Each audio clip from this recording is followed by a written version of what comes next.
How to wash dishes. Thoroughly cleaning dishes and cutlery is essential for both aesthetic and hygiene reasons. In this how-to, you'll learn how to wash dishes until they look like a star. Wash by hand. Prepare. Wearing rubber gloves, although is optional, is highly recommended when washing dishes. They may be especially helpful if you have dry hands or another skin condition. If you're wearing long sleeves, roll them up or put them under the gloves. Aprons too are optional. Wearing rubber gloves will protect your hands from germs. Also, it will prevent your skin from drying out due to the constant scrubbing and exposure to water. Scrape the food from the dishes. Dump all the large pieces of food into the compost bin or disposal. This will prevent your brush, sponge and drain from becoming clogged. Fill the sink with hot water. Set the temperature as high as you can tolerate it without burning yourself. The hotter the water, the better its sanitizing and grease-cutting properties will be. If the water is scalding, use rubber gloves to protect your hands. Once the sink is filled, add dish liquid. Soak the bigger items, such as plates, mugs, and items caked with food, in hot water at the bottom of the sink. Later on, you will be able to clean them with ease.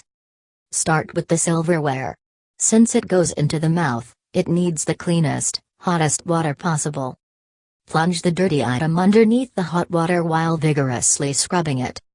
Remove it from the water before examining it. If muck still remains, scrub it with a sponge until it is clean. If the muck is very difficult to get out, fill the item with water. Then, use your fingers, not your nails, to rub the muck off. If this doesn't work, use the iron wool. Do not use the back of a sponge because that will cause morsels of food to stick to it. Wash other items that come in contact with mouths, such as cups and glasses. They will be able to benefit from the hot, clean water. Regularly change your water. This will clear away any germs and maintain a hygienic environment for washing dishes.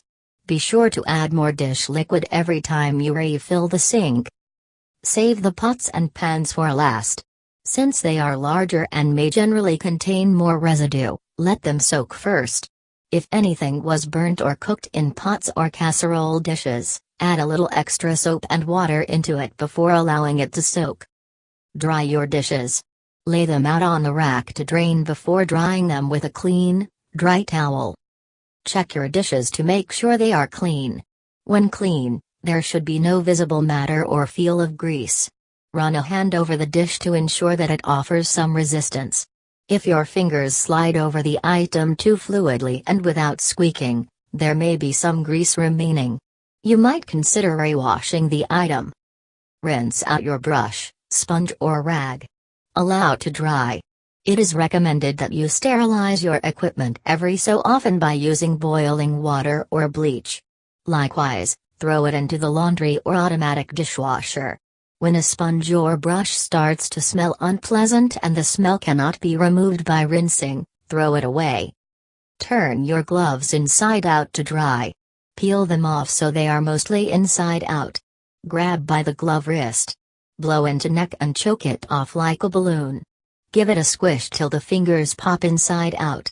When the insides are dried, reverse it. The outsides can dry till they are ready to go for the next Washington. Use the dishwasher. Load up your dishwasher. Although washing dishes in the sink by hand may be faster for some, you may want to keep your hands clean and soft. Fill your dishwasher logically. All dishwashers are different, and every person has a different method of loading theirs. Establish a routine, and stick with it for most loads. Here are some things to consider. How does your dishwasher operate?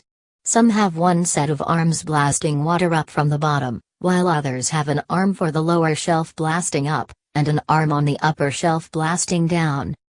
Many dishwashers have a variety of spacing to accommodate large bowls, small bowls, utensils, dishes, and plates of varying sizes on the bottom shelf. The top shelf is given to shorter items such as glasses, mugs, jars, and long utensils such as spatulas and stirring spoons. Don't crowd the dishes. Fill your dishwasher till it's full but not crammed. You maximize the cleaning capacity of your dishwasher and minimize excessive water usage. Add detergent. Fill the detergent dispenser with your preferred cleanser, liquid, powder, or capsule, and close it up. You can add extra cleanser in a secondary cup should your dishes be excessively filthy. Add a rinsing agent to prevent spotting, if necessary. Turn it on.